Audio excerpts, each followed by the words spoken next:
Hoy les quiero hablar sobre la lectura de la Apología de Sócrates. Este texto muy famoso de Platón se trata sobre el juicio que se le hace a Sócrates, su maestro, donde él refuta de manera racional los argumentos que le hacen contra él, bastante conocidos, ¿no? Pero finalmente lo condenan a muerte. Eso a grandes rasgos. Al tratarse de un texto tan conocido, considero irrelevante hacer un resumen más detallado. Pero lo que quiero tratar hoy son tres ejes temáticos. Primero, hablar sobre lo que habla Sócrates de la muerte. Segundo, tratar lo que Sócrates, tratar sobre la humildad socrática. Después veremos más bien qué es. Y tercero, hablar sobre lo que Sócrates, la actitud de Sócrates que tiene para con la política, el rechazo que tiene hacia la política. Entonces, partiendo con la muerte. Este texto no se trata sobre la muerte, aunque sí tenga reflexiones sobre ella. Más tarde hablaremos sobre Critón, donde tengo entendido que trata más el tema. Pero de momento, acá Sócrates nos dice que la muerte no es un mal. No se refiere a eso de que sea mejor morir que vivir, aunque sí se refiere a que la vida deshonrosa es peor que una muerte honrosa. Y vemos en este sentido que le da una prioridad a la noción de honor por sobre la vida. Pero no se refiere a un honor social, cambiante, sino a una suerte de autocomplacencia. El considerarse a sí mismo como justo y bueno es superior al sobrevivir, pero considerarse como malo, injusto, impío. Entonces vemos aquí la postura muy típica en la antigüedad de que es mejor morir con honor de que vivir sin él. Y ciertamente también hace un argumento de que la muerte hay dos opciones: o dejamos de sentir, y en cuyo caso puede ser bueno, ya que es como un sueño eterno, o nuestra alma se traslada hacia otro lado, y en cuyo caso uno estaría siendo inmortal junto con todas las personas que han vivido, y él sería muy feliz de poder contactar con esta gente. Entonces, en estas dos posibilidades, la muerte no se describe como un mal, y al contrario de lo que se suele pensar en la sociedad, Sócrates no le teme a la muerte. Tanto por esto de vivir con honor, pero también porque no conoce la muerte, y en tanto tal no le tiene miedo. Ese es un tema sobre la muerte bastante interesante y que luego es refutado por más gente o apoyado por otros. Otro tema que quería tratar es sobre la humildad. Es que Sócrates, cuando hace la apología de su propia vida, le dicen que por el oráculo de Delfos le informaron que él era el más sabio de los hombres, y él, al no entenderse a sí mismo como sabio, empezó como a preguntarles a todos, a los que se consideraba más sabios, descubriéndose que en realidad no eran sabios. Y entonces la sabiduría de Sócrates radica en que él no se cree más sabio de lo que es. Entonces hace una especie de llamado hacia la humildad, en este sentido de no pretender adjudicarse más sabiduría de la que realmente se tiene. Y hay que considerar que en este sentido, para Sócrates, la sabiduría es algo así como divina.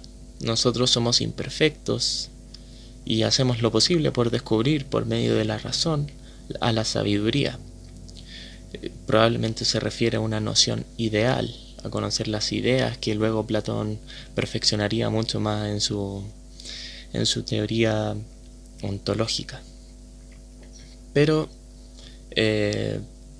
en todo caso, entonces el conocimiento filosófico reside, o más bien es posible solamente a partir de la aceptación de la humildad. Y entonces tenemos que, en un mundo lleno de dueños y dueñas de la verdad, El filósofo reconoce su limitación, a diferencia del resto, y examina críticamente la sabiduría de los otros, con la esperanza de reconocer genuinamente esta sabiduría. Pero nos podemos preguntar ¿por qué?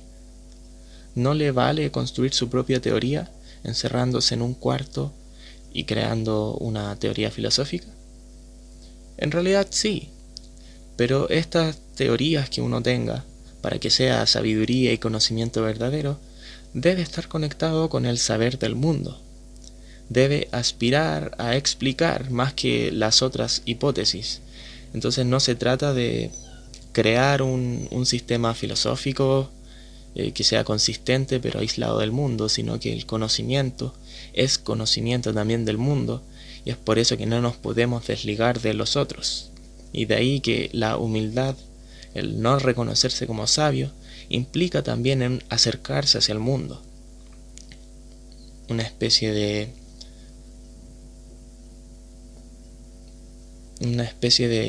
viaje o de método quizás en el que uno se reúne con el resto, y de esta manera nos acercamos un poco más hacia la sabiduría.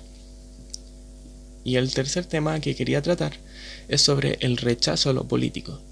Sócrates es conocido por no participar en las asambleas de su Atenas, aunque fue senador en una época, por lo general no participa. Y él explica por qué no participa en algún momento de la apología. Esto se debe a que considera que estas son volátiles, es decir, que cambian de opinión, cometen injusticias, y él no quiere cometer injusticias. Es por eso que él se opone a tomar decisiones, digamos, en caliente, o sea, sin meditarlas. Pero también se aleja de la política porque ésta intenta castigar a las disidencias minoritarias. Menciona como, por ejemplo, todos eligieron castigar a unas personas y luego se arrepintieron, y él había sido el único que había rechazado esto, y en el momento habían querido castigarlo a él por rechazarse, pero al final el tiempo le dio la razón. Este es un ejemplo de cómo los juicios que se toman sin meditación, los juicios premeditados, muchas veces se equivocan, y la política, en este sentido, como lo considera Sócrates, se caracteriza por esta volatilidad y también por castigar a los que piensan distinto. Curiosamente, porque se trata de una democracia, y aquí se castiga a los que no piensan igual.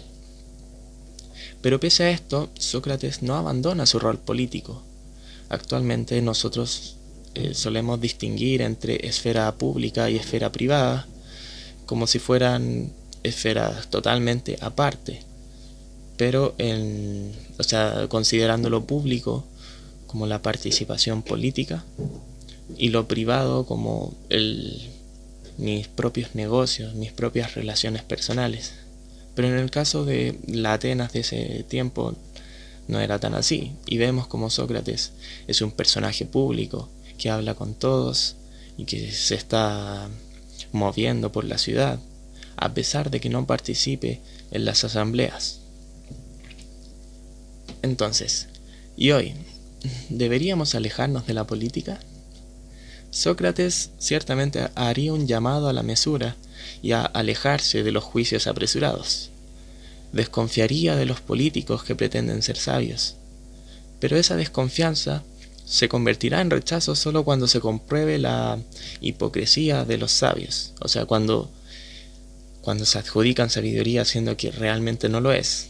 Esto implica también un diálogo con ellos. No es que simplemente se aparta de todos los políticos, sino que se relaciona con ellos. Pero afortunadamente hoy se protege más a las nociones impopulares, y tampoco tenemos una democracia directa, sino representativa. Entonces es fácil imaginar cómo Sócrates sí participaría en la discusión política, aunque probablemente no votaría por nadie. Pero en nuestra época, ¿es posible la conversación política como la entendía Sócrates? Es decir, estar en una especie de ágora discutiendo sobre distintas ideas y sobre qué hace mejor al mundo. Para lograr esto necesitamos de la humildad que habíamos hablado antes. Se necesita superar una concepción técnica donde solo los expertos tienen razón. Nos podemos preguntar, ¿hay algún experto en vivir bien? Porque ciertamente tenemos economistas, tenemos juristas, burócratas que son expertos en su materia, pero esa materia es siempre instrumental hacia algo. ¿Qué es ese algo? ¿Sirve estar gobernados por técnicos que instrumentalizan sus profesiones, pero sin un objetivo a perseguir? Y por supuesto también se necesita humildad para que haya diálogo.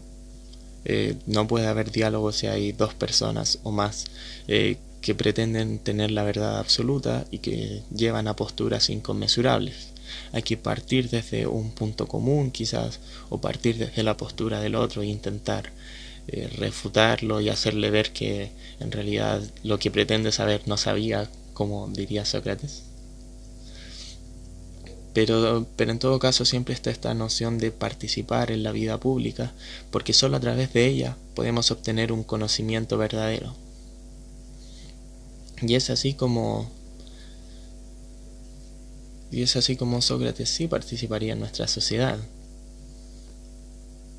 Tendría ciertamente un rol público.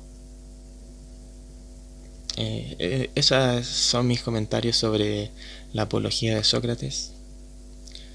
Es un poco corto y probablemente se podría hablar mucho más, pero siendo un texto tan clásico, también cada lectura se pueden ir sacando nuevas cosas. Pero por lo pronto eso es lo que quería hablarles. Que estén bien.